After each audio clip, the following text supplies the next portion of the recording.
Let's talk. और आज हम बात करने वाले हैं why is it wrong to say RIP जब कोई गुजर जाता है।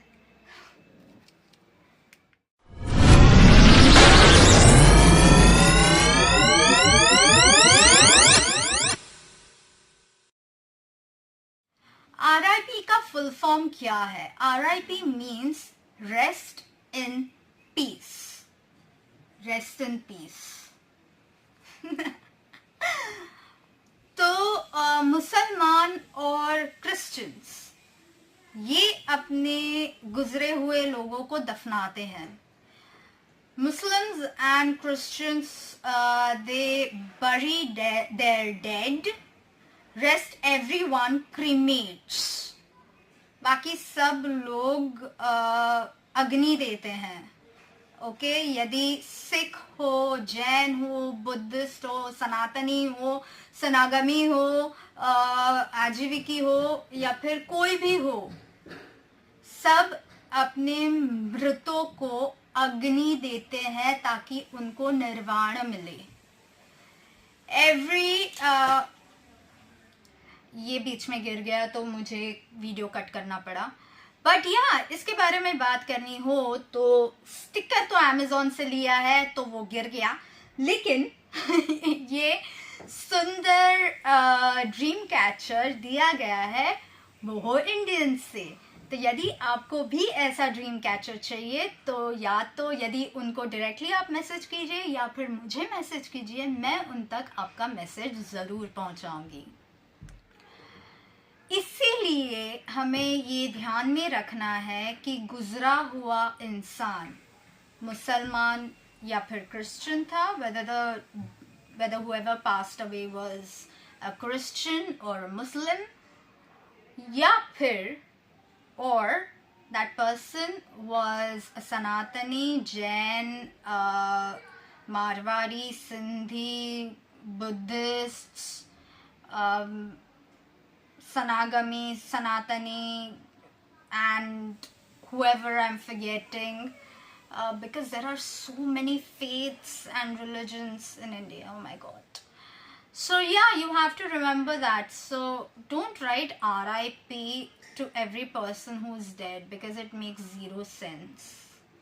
And you are disrespecting the dead in a way, because Muslims and Christians say rest in peace because the body is laid down, buried in the ground, so that the body, they think the soul and the body are the same.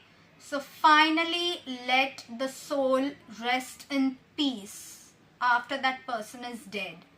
Let no one come and snatch it.